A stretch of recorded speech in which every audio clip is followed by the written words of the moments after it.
Selamat datang kembali di channel Ray Konoha. Baru-baru ini sedang viral TPL, di mana yang baru-baru ini viral daripada TPL. Apa itu TPL?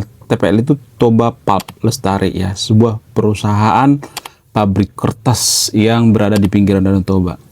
Seorang Eporus HKBP atau pemimpin tertinggi daripada HKBP mengatakan atau menggaungkan kembali untuk menentang yang namanya TPL. Kenapa TPL ini ditentangnya? Sebenarnya masalah TPL ini sudah berusia 30 tahun lebih dari dulu ya. Dari saya kecil itu sudah ada berita tentang TPL ini. Kenapa banyak orang menentang tentang TPL ini? Karena apa? Karena konon katanya dugaannya TPL ini merusak air yang ada atau mencemari air Danau Toba. Itu yang jadi permasalahan. Namun ya, ada beberapa kontroversi tentang seputar TPL ini ya. Seperti misalnya ya, ada dugaannya yang membabat hutan adat misalnya, merusak misalnya. Bahkan ya, ada orang ya zaman dulu yang jalan kaki. Bayangkan ya, jalan kaki dari pinggiran Danau Toba, Sumatera Utara, daerah Medan sana, jalan kaki dari sana 11 orang sampai ke Jakarta, ke istana. Tapi ya, pemerintahan saat itu, yaitu Pak Jokowi itu santai-santai aja, tis-tis aja, nggak terlalu menanggapi. Jadi besar dugaan saya ya, hal ini bukan lagi masalah sepele, tapi sudah masalah yang sangat besar ya. Dugaan saya ya, backingan atau ya yang mendukung daripada PT TPL ini adalah ya orang yang ada di pemerintahan, orang yang sangat jago. Contoh misalnya gini ya, simpelnya gini guys, kenapa masalah TPL ini tidak kelar-kelar gitu dari dulu sampai sekarang, nggak kelar-kelar gitu, selalu ada hambatan, mau dibubarkan ada masalah, bubarkan ada masalah, nggak jadi gitu. Kenapa bisa seperti itu? Karena gini guys, saya mengambil dari sudut pandang yang lebih luas ya. Saya tidak berpihak pada TPL, saya tidak berpihak pada masyarakat, saya benar-benar netral ya. Sebagai konten kreator, saya akan mengurai masalah ini dari sudut pandang yang tidak biasa gitu, yang jarang diambil sama orang. Apa itu? Jadi gini guys, sama seperti pabrik rokok misalnya. Apakah pabrik rokok itu bermasalah? Nggak baik misalnya untuk kesehatan? Ya jelas dong nggak baik. Bahkan ya, di Konoha, anak daripada yang punya pabrik rokok itu mengatakan, saya nggak ngerokok. Kenapa lu nggak ngerokok? Lu kan punya perusahaan rokok. Iya, itu kan keputusan saya. Kalau kita bandingkan dengan TPL misalnya, pabrik rokok, apakah ini merusak dua-duanya? Sama-sama merusak. Tapi kenapa pemerintah mempertahankan pabrik rokok? Kenapa? Karena pajak. Pajaknya gede. Jadi ini berputar-putar seperti lingkaran setan ya. Pemerintah berpikir ya, pajak dari pabrik rokok ini sangat gede, biaya cukainya sangat gede banget ya, dan ini mengurangi pengangguran. Kalau misalnya dia mengatakan nggak bisa gitu dong, pemerintah nggak boleh ya berpihak pada pabrik rokok dan sebagainya, ya pemerintah bisa apa?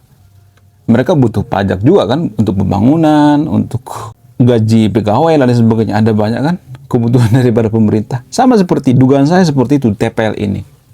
Kenapa TPL ini seolah-olah dilindungi oleh pemerintah Konoha ya? Kenapa? Karena pajaknya. Jadi pemerintah berpikir seperti ini ya, kalau kita tutup pabrik TPL, maka akan banyak orang yang pengangguran, puluhan ribu orang yang pengangguran, atau ribuan orang karyawan yang pengangguran. Kemudian apalagi pajaknya berkurang ya, sementara masyarakat nggak sampai pemikirannya sampai ke situ. Ya bukan saya berpihak pada pemerintah ya, tapi biar kita melihat dari sudut pandang yang lebih luas lagi gitu. Jadi seperti view helikopter ya.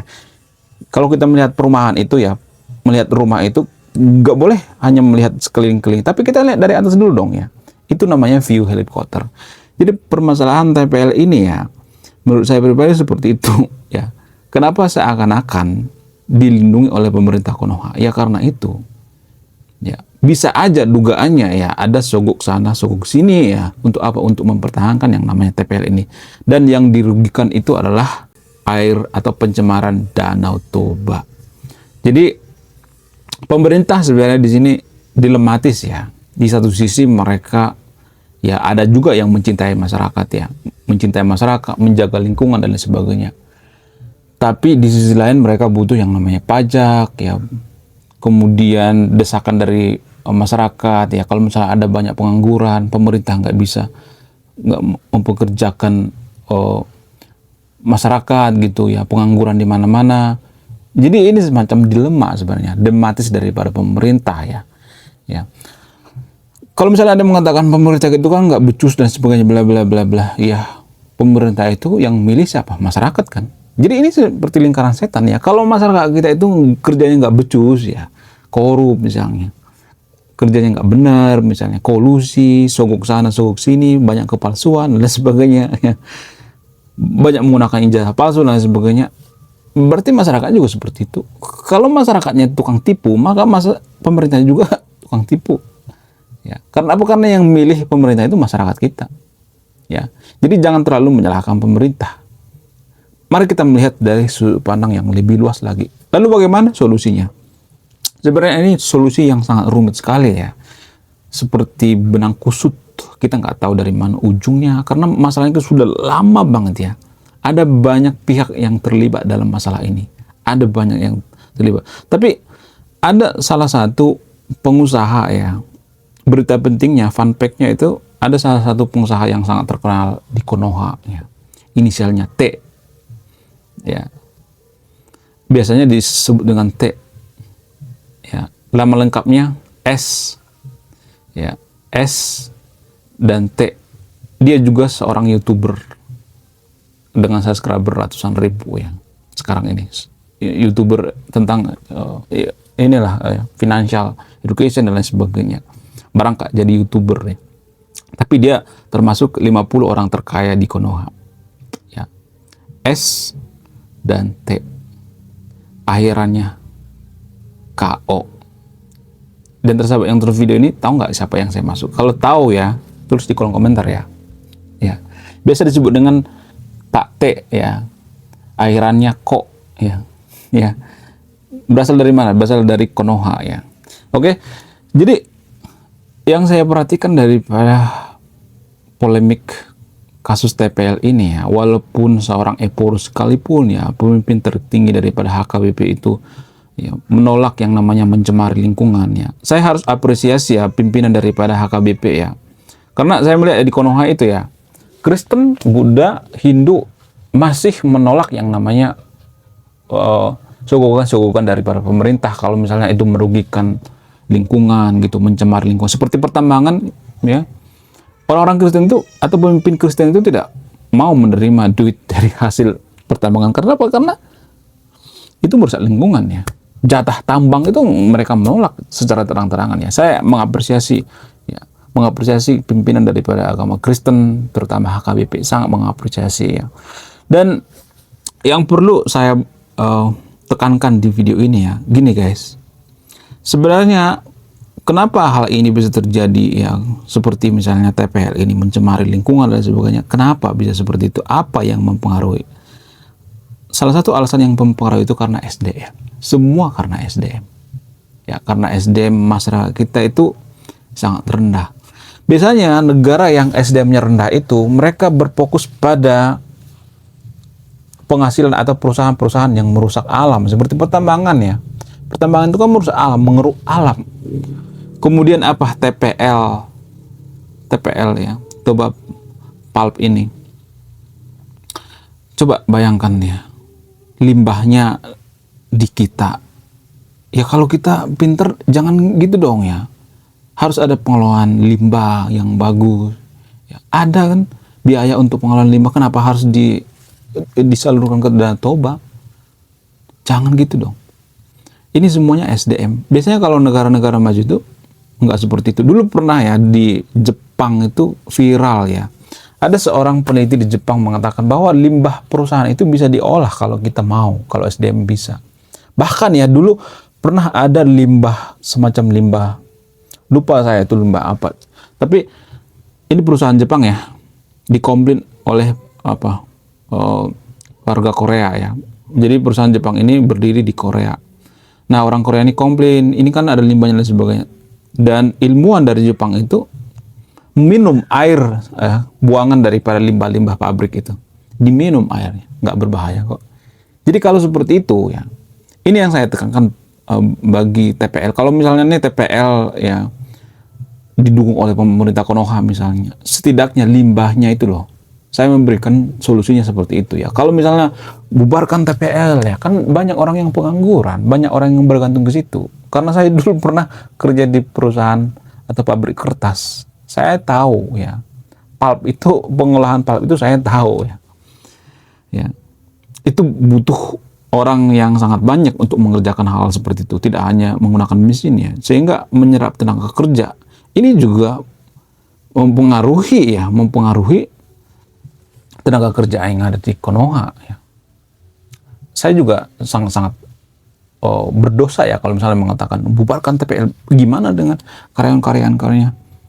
Jadi setidaknya limbah daripada TPL ini dikondisikan lah ya. Ini terkhusus konten saya ini bagi pimpinan daripada TPL ya, atau petinggi-petinggi daripada gereja HKBP ya. Lebih baik seperti itu deh. Karena apa? Karena daripada misalnya dari dulu gitu ya, orang capek-capek ya ngurusin TPL ini, bubarkan nggak bakalan dibubarkan juga.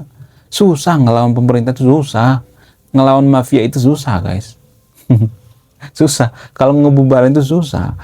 Jadi ini semacam simbiosis mutualisme, nggak bisa seenak jidat bubarkan lah, nggak bisa. Bukan berarti saya berpihak pada pemerintah ya, nggak bisa, harus ya cari solusi win-win solution. Apa itu? Limbahnya. Tapi yang namanya limbah daripada pabrik kertas itu susah sebenarnya diolah ya. Karena saya dulu pernah kerja di pabrik kertas, saya tahu ya, limbah daripada pabrik kertas itu sebenarnya kalau boleh jujur ya, nggak boleh ke danau ya. Ini menyalahi aturan sebenarnya. Kalau biasanya ya, dulu waktu saya kerja di salah satu perusahaan orang terkaya di Konoha itu, limbahnya itu disalurkan ke sungai, bukan ke danau. Nah ini yang jadi permasalahan, kenapa ke danau gitu? Kan takut ikannya mati dan sebagainya. Itu yang jadi permasalahan ya.